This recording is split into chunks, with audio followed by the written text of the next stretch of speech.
اوه ګوتې ولا دي بس دا کامیاب دي دا حال په موږ باندې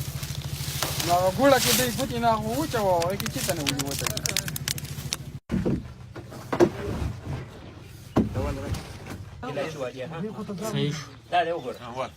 دا کار خو وروره عملا تاسې ګورئ د هغه سړي وخت نه دلته راغلي هستئ چې هغلته کړۍ کې بیا وخت لري یو دوه دوه نیمې ګنټې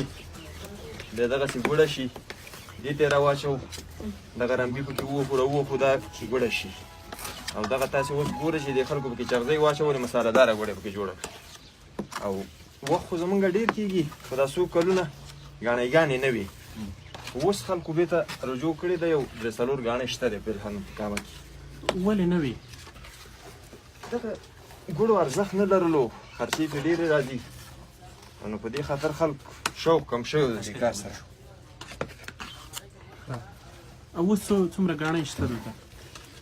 یاره څه کال یې پروس کال خو یو 3 دانې وي او څه کال یو 4-5 دانې دي 4 یا 5 ګاڼۍ وي په وخت د داوطۍ کې دا دومره ګنې دلته کرل کېدلو چې تقریبا چې ټول افغانستان ته به ګنې ګوړه رسېدله او اوس چې خلک د پاکستان نه بېرته راغلي دي یو خو دا ګني مرضونه ډېر کوي او بل دا شی دا کابل کې شربتونه مربتونه او دې ته دا کېږي او اول سر کې موږ د طالبان حکومت کې ګوړه ډېر ارزانه وه موږ د دې د خاطر ګنې پرېښودل په دې چې یو توڼه باندې 400 روپۍ خرچه به راتله او بېرته به یې جوړولې 300 روپۍ نو هغه پرېښودو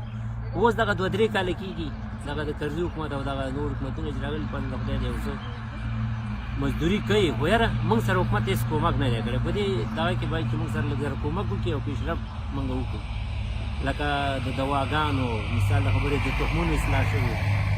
او د ګاڼۍ نور هم یو څه دغه راولي چې دا کوټه سري جوړه شي